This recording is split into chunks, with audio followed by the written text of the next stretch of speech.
ايه رأيكم بقى في الجمال والحلاوة دي؟ احلى حبة كرشة ومخ بانيه وفشة كده مقلية زي الكبدة. ويلا بينا نشوف عملت الثلاث وصفات دول ازاي يتاكلوا بالهنا والشفا. متنسوش اللايك والشير والكومنت الجميل لقناتي وصفة شيماء. يلا نشوف الحلويات والجمال ده اتعمل ازاي، واحلى بانيه للمخ هتعمليه ازاي مقرمش من بره وطري وجوسي من جوه. وعملت احلى شوية كرشة كده بالصلصة، وكمان كانت عندي حتة فشة كده. يلا بينا نشوف الخطوات عملتها ازاي. اهلا بيكم في قناتي وصفة شيماء. ما تنسوش اللايك والشير والكومنت الجميل، ويلا بينا ندخل على احلى 3 وصفات اللي قلبكم يحبوهم. حطيت 3 حلل على النار فيهم مية من الحنفية عادي، ونزلت فيهم بورق لورا وحبهان ومستكة. اول حله هنزل فيها بالمخ. عندي مخ كده كان في الفريزر طلعته، وعندي كرشه طبعا مغسوله ومتنضفه حلو جدا، والفشه بتاعتي نزلت في كل حله بالمكونات بتاعتها. يبقى اول حله كان فيها ميه عاديه غلت، نزلت بورق لورا وحبهان ومستكه، ورحت نازله بالمخ. وبعد كده الحله التانية فيها ميه وورق لورا وحبهان ومستكه، ونزلت بالكرشه اللي متنضفه ومنقوعه في محلول النقع وحلوه جدا. الحلة التالتة فيها مية وورق لورا وحبهان ومستكة، ونزلت بالفشة بتاعتي عشان اسلقها 3/4 سوا او سلق كامل. خلاص، هسيبهم بقى كلهم ياخدوا كده غلوتين 3 4، وكل حلة بقلب بمعلقة مختلفة، مش بقلب بالمعلقة بيهم كلهم. خلاص يا حبايبي، هنا انا بس بسلق كل حاجة عشان انزل الزفارة اللي فيها. خلاص، هنا الفشة بقى استوت اهيت ما شاء الله. هبتدي اطلعها كده واسيبها تبرد خالص عشان اعرف بقى اشوف انا هعمل فيها ايه، هدخلها في وصفات ايه. متنسوش اللايك والشير والكومنت الجميل لوصفتي لقناتي وصفة شيماء. خلاص، بقدم فيها الوصفات بدون روتين ولا اي حاجة، الوصفة بس. هنا بقى كنت حضرت الفشة قطعتها، وحضرت لها فلفل وحضرت لها توم وحضرت لها الحاجة اللي أنا هعملها بيها. هعملها بطريقة إيه النهاردة؟ هعملها بطريقة الكبدة الاسكندراني. خلاص، الفشة هتعملها بطريقة الكبدة الاسكندراني يا شيماء؟ هقول لكم تعالوا معايا كده وشوفوا، هتبقى أحلى طريقة هتحبوها بيها. في ناس كتير مش بتحب الفشة، وانا وولادي كنا منهم، بس الطريقه دي حبيناها وبقينا ناكلوها. جبت هنا حوالي حبه زيت، ونزلت فيهم بالفشه اللي انا مقطعاها اهي. بعد ما الزيت سخن نزلت بالفشه، قطعتها مكعبات كده، او عايزه تقطعيها شرايح رفيعه براحتك. قطعت بقى كميه فلفل محترمه، حامي وبارد، لازم تكون سبايسي كده وحلوه.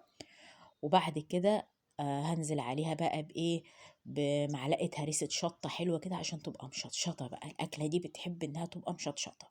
وهنزل عليها بمعلقة توم كده، وقلبي بقى وشمي أحلى روايح في الدنيا. هاتي حبة طحينة بقى وعيش بلدي، واقعدي وكلي وغمسي بقى وانسي الدنيا. هنا خلصت الفشة بتاعتي، سبتها تستوى براحتها. خلاص، دخلت بقى على الكرشة بعد ما صفيتها سبتها على جنب. جبت بصلاية وسط وحطيت معلقة زيت ونزلت عليها، وخرطت البصلاية عليها. وبعد ما البصلاية دبلت نزلت بنص معلقة توم، وهحمرهم مع بعض كويس. خلاص، يبقى جبت معلقة زيت وفرمت بصلاية وحمرتها لما دبلت، ونزلت عليها بنص معلقة توم وحمرتهم. وبعد كده عصرت الطماطم ونزلت بيها. هحط لها بقى فلفل اسمر وملح مبهر اللي هو فيه كمون وكزبرة ناشفة، آه وم- و- وشطة حمرا، وهسيبها بقى تتسبك براحتها.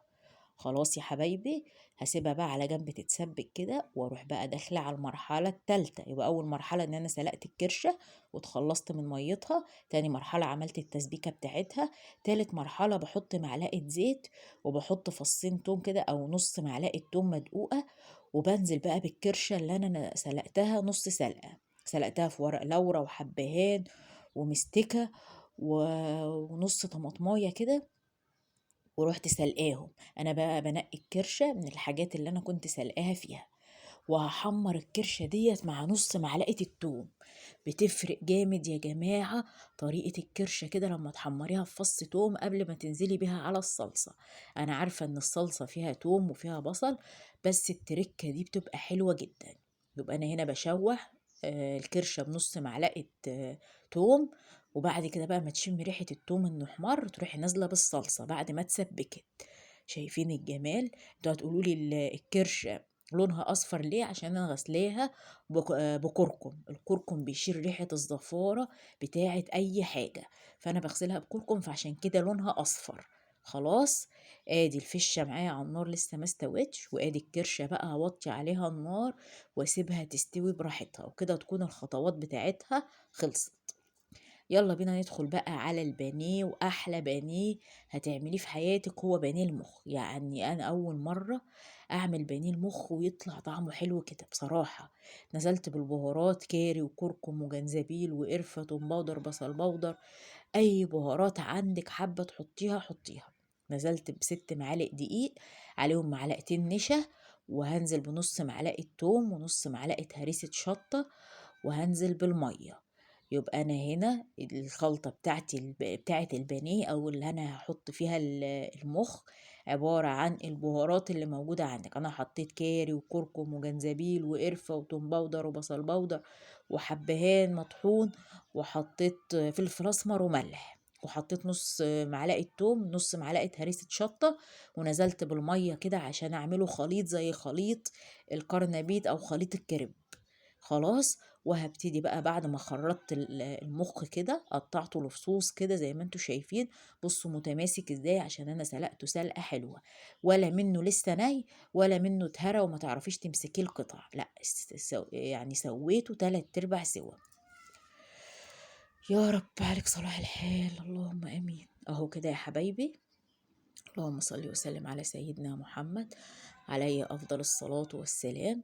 هبتدي بقى أسيبه في الخلطة دي يشرب منها كده، وبعد كده جبت دقيق وجبت بقسماط وجبت نشا وحطيتهم على بعض. عندك فيجيتار حطي، ورحت ملحاه ملح وفلفل أسمر وأي بهارات عايزة تحطيها. خلاص. ده الكفر الخارجي بتاع البانيه. هبتدي بقى اقلب كده المخ زي ما انتوا شايفينه، ده مخ يا جماعة، المخ بتاع العجل.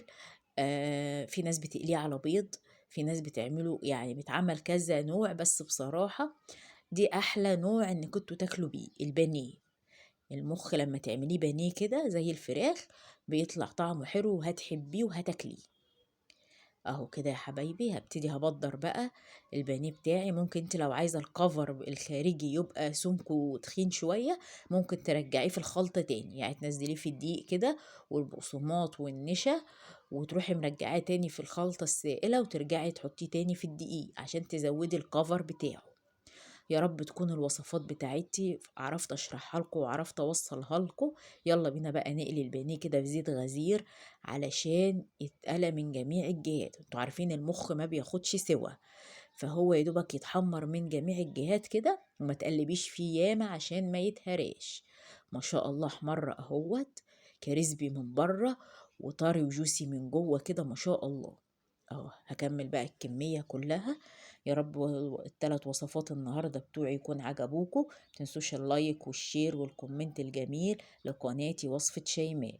ادي الكرشة، وادي البانيه المخ، وادي الفشة اللي عملتها بطريقة الكبدة الاسكندراني. يا رب النهاردة وصفاتي تكون عجبتكم. ما تنسوش اللايك والشير والكومنت الجميل، واقول لكم جربوا طريقة من الطرق اللي انا عملتها او وصفة من الوصفات اللي انا عملتها هتعجبكم جدا. ما شاء الله البانيه بتاع المخ تحفة تحفة تحفة، يعني والله كان مظلوم معانا ان احنا مش بناكلوه. واقول لكم اللايك والشير وفي رعاية الله، وباي باي.